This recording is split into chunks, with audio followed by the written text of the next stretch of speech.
조심히 잘 찍으시고 저희는 그러면 또 사무실 들어가서 일을 해보겠습니다. 안녕하세요. 잊을만 하면 아니면 잊고 있으면 돌아오는 여기는 개간동행입니다. 와! 저는 공익변호사와 함께하는 동행의 국없는 국장 이수아 변호사입니다. 안녕하세요. 저는 문화콘텐츠그룹 이따의 실없는 실장 김실장입니다. 수아님, 오늘은 되게 커피 향이 되게 향긋하니 좋은데 여기가 어디인가요? 네, 여기는 금남로 4가와 5가 사이에 있는 그리고 커피라고 하는 커피 맛집인데요. 이 커피 맛집에서 오늘은 누구를 모셨을까요? 궁금해요. 전현직 언론인이시고요. 두 분 모두 지역에서 오랫동안 한 가지 문제에 매달려 오셨다는 점이 같습니다.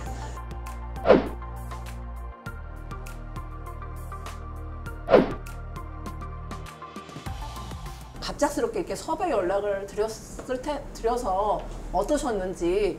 우선 좀 뜬금없게 좀 생각이 됐었죠. 변호사님이 무슨 유튜브 이런 생각이었었고, 어떤 시대 변화, 흐름 이런 것에 탄력적으로 대응할 수 있는 상당히 좀 게으르지 않구나 하는 생각도 좀 들었습니다. 멀리에서 오셨는데 어떠셨는가요? 변호사들이 왜 이렇게 돈 안 되는 일을 하지? 그런 호기심이 일었고요. 네. 그래서 가서 만나보면 알겠지 하고 왔습니다. 저 두 분이 처음 만나 뵙는 거라고 네. 들었는데 혹시 서로에 대해서 관심이 있었는지. 독립 언론인으로서 이제 김주환 기자님 이름을 저는 알고 있었었죠.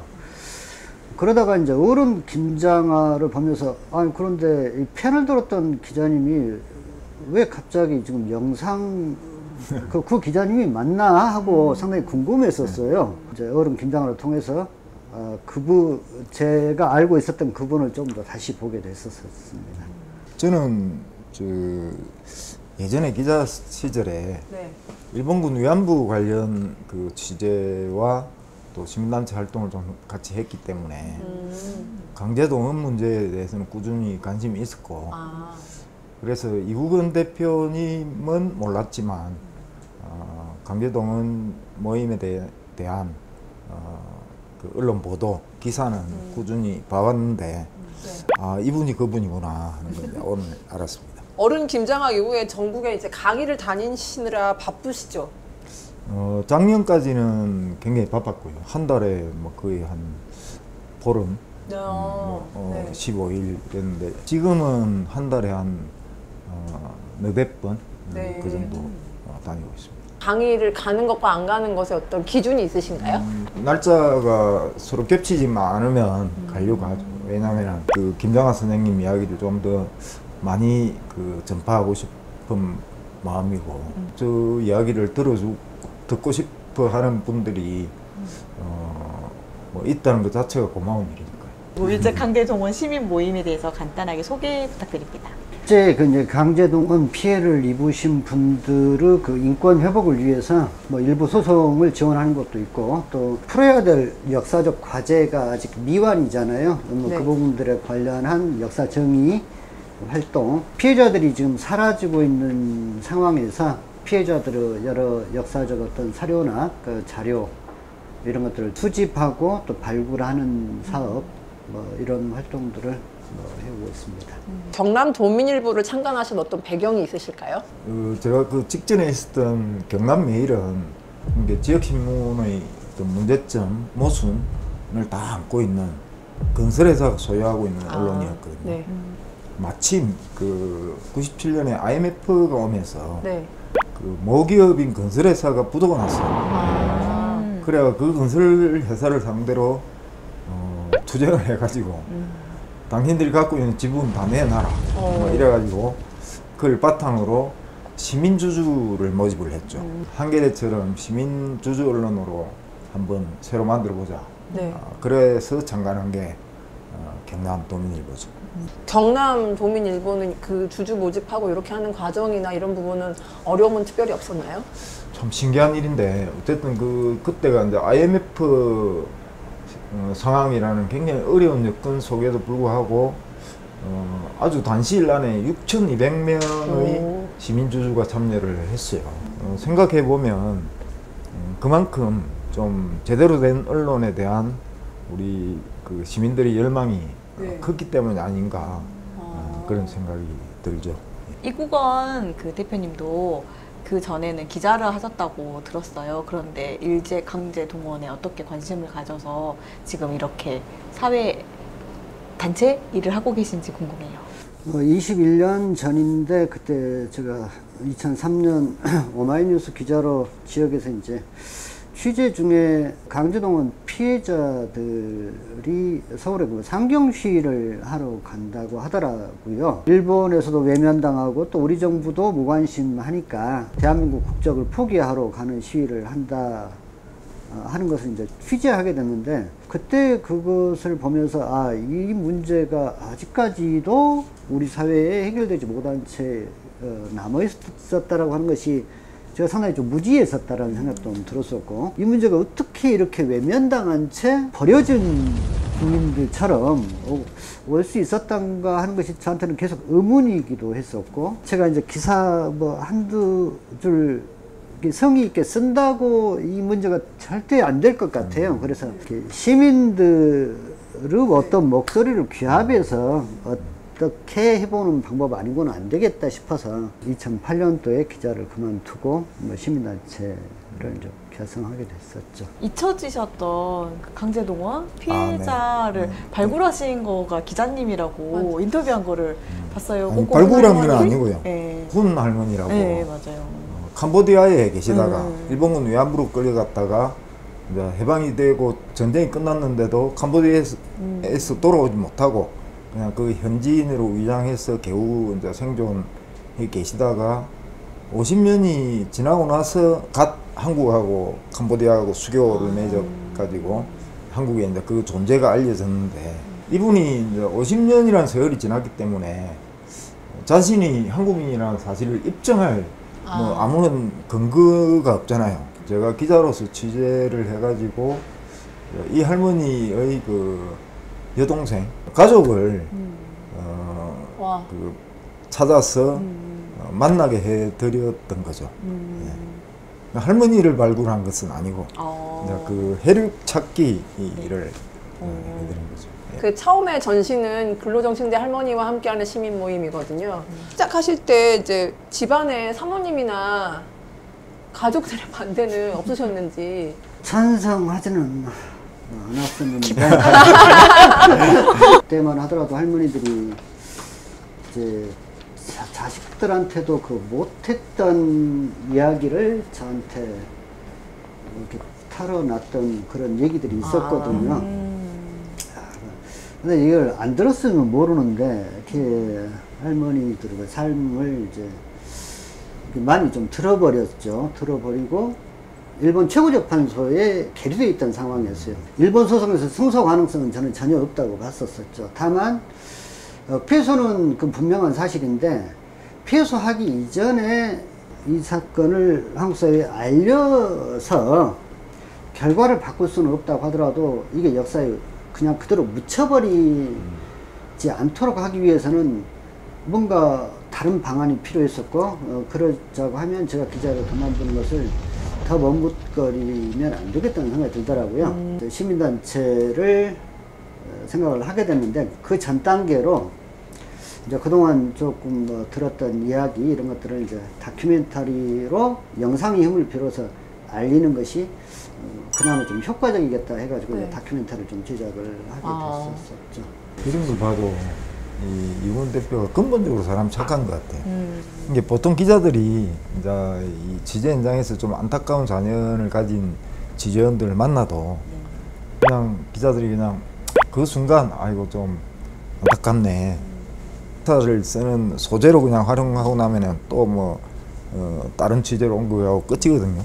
어떤 취재원한테 이 마음을 이렇게 다 내놓고 이렇게 하는 기자들이 별로 없죠. 일제 강제동원 시민 모임이 또 특히 의미가 있다고 생각하는 게, 우리나라가 워낙 그 서울 집중 사회잖아요. 맞아요.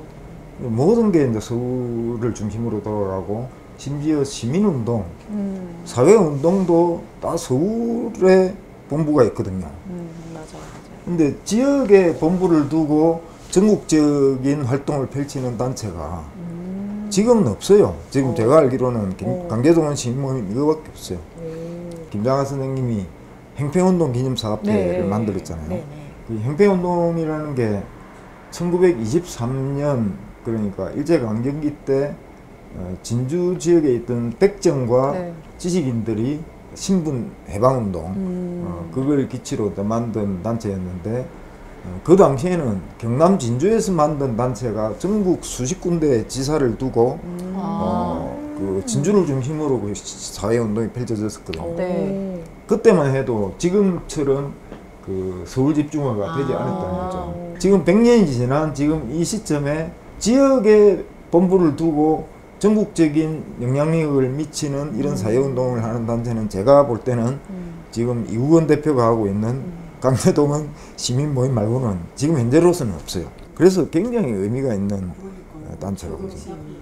전국적 영향을 미친다고 하는 것은 조금 지역 언론 기자로 이렇게 계속 남으신 특별한 이유가 있으신가요? 지역신문 기자로 일을 하다 보면 취재원들 중에 가끔씩 저를 만나면 이런 이야기를 하는 사람들이 있었어요.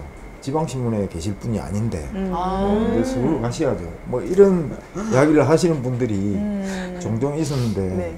근데 저는 속으로 굉장히 모욕적으로 느껴지는 거예요. 그게 현재 있는 몸담고 있는 이 신문이 저 사람 눈에는 아주 그 시듭자는 그런 매체로 보인단 말이야. 이런 생각이 들면서 기분이 많이 나쁘더라고요.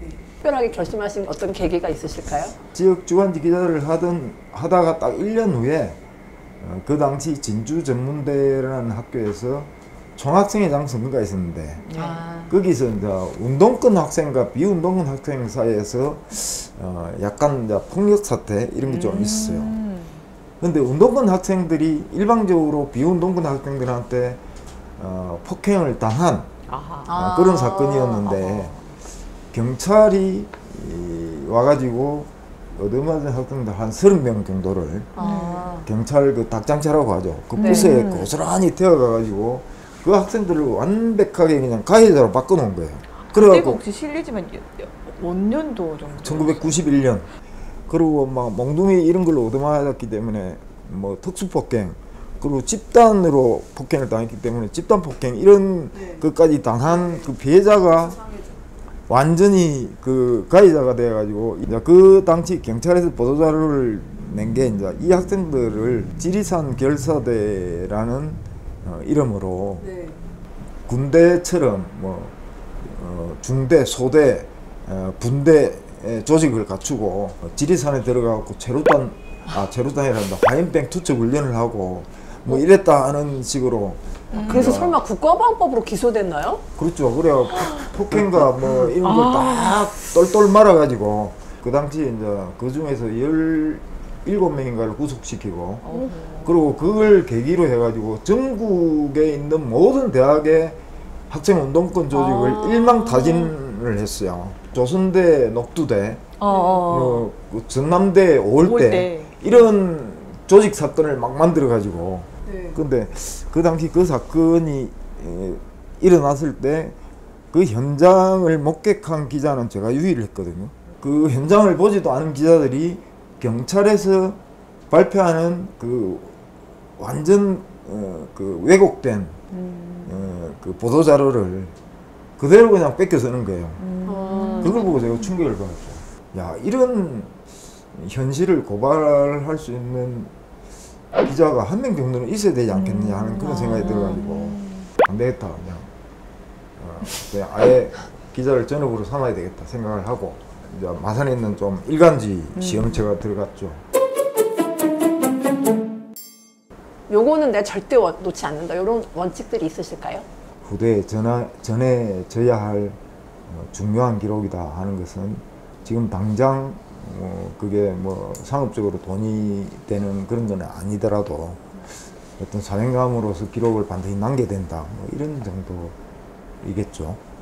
예를 들어서 2016년에 박근혜 탄핵을 촉구하는 촛불 집회가 시작되었을 때 그때 지역의 신문이나 방송이 지역에서 벌어지고 있는 촛불 집회에 대한 보도나 기록이 너무 부실한 거예요. 그게 이제 매주 토요일 주말에 열렸잖아요. 네. 그것도 주말 저녁에 열리니까 신문사 기자들도 주말에 쉬는 데 가서 취재하기도 귀찮고 방송국도 주말에 토요일 저녁에는 당직 기자 한 명만 출근하거든요. 그러니까 취재를 잘 안 하는 거예요. 이거는 우리나라 민주주의의 역사에 아주 중요한 기록이 될 것이다. 서울의 강화문에서 열리는 촛불 집회만 기록이 남고 지역에서 벌어지는 촛불 집회는 남지 않으면 그러면 100년, 200년이 지났을 때 마치 그 당시 촛불 집회는 그냥 서울에서만 일어난 것처럼 역사 기록으로 남을 거 아니냐. 그래 싶어가지고 이제 저 혼자 우리 경남에서 일어나는 촛불 집회를 계속 이제 찍어가지고 올리기 시작했죠. 지금 다시 시간을 돌려서 내가 일선의 기자로 돌아간다. 취재하고 싶은 인물이 있다든지 사건이 있으신지 궁금합니다. 꼭 명망인이 아니라도 우리 사회에 드러나지 않게 지역에서나 아니면 우리 사회를 위해서 땀 흘리시는 분들 그분들 찾아서 소개하고 그 사람들을 좀 조명하는 기회가 온다면 그런 기사를 좀 쓰고 싶어요. 지금 시대에 제일 문제로 부각되고 있는 검찰이 흘려주는 뉴스를 받아쓰기 하는 그런 방식이 아니라 사건 보도 시스템을 한번 내가 모범을 한번 창출을 해보면 어떨까 이런 좀 아쉬움이 있긴 해요.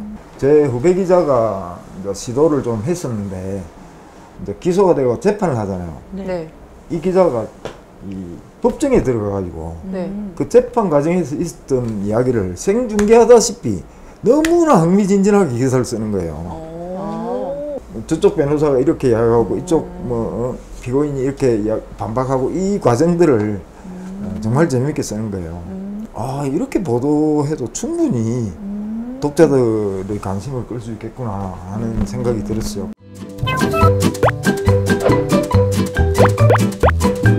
5년 후에 신문지, 일간지 제1면에서 보고 싶은 헤드라인 뉴스 기사 제목이 어떻게 될까요? 국민의힘 정당 해산 한국 보수정당 괴멸. 일제강제동원 광주 역사관 개소식 시민모임이 지금 15년째 오고 있는데 이 단체 활동이 가능하도록 했던 많은 시민들의 십시일반 후원 때문에 10여 년 넘게 활동해 오고 있거든요. 피해자들이 언젠가는 다 돌아가시고 역사를 계승하기 위한 이런 역사가 좀 필요할 것 같고 그게 이제 제가 갖고 있는 하나의 마지막 좀 소임같이 느껴지는 짐이 있어요. 그래서 그걸 꼭 한번 신문 기사로 볼 수 있도록 하고 싶습니다. 일본군 위안부 문제와 강제동원을 다 포함한 전쟁 범죄에 대한 처절한 사과를 하고 그리고 피해자들에 대한 배상까지 약속했다는 그런 뉴스가 일면에 뜨면 좋겠네요. 그 5년 후에는 저 이제 짐 벗을 수 있겠습니다. 오늘 두 분 이렇게 촬영해 보신 소감 어떠신가요? 변호사들께서 돈도 안 되고 조회수도 안 나오게 뻔한 이런 일을 하고 있다는 것 자체가 굉장히 소중한 일이고 이게 또 중요한 기록으로 남을 일이고 광주 전남 지역에서 의미 있는 일을 하고 계신 분들을 꾸준히 소개하고 또 이렇게 영상 기록으로 남기는 일들을 계속해서 하면 좋겠다 그런 생각이 듭니다. 김주환 기자님 살아오시고 또 직접 경험했던 얘기를 좀 들을 수 있는 시간이어서 좋고 오늘 저도 예기치 않게 그냥 또 지나간 시간을 되돌아보게 됐어요. 또 얘기를 나누다 보니까 그동안 좀 못했던 얘기를 그냥 솔직하게 또 얘기를 하게 되는 시간이어서 저한테 참 좋은 시간이었던 것 같습니다. 동행 유튜브 좋아요, 알람 설정, 구독하기, 후원은 사랑입니다.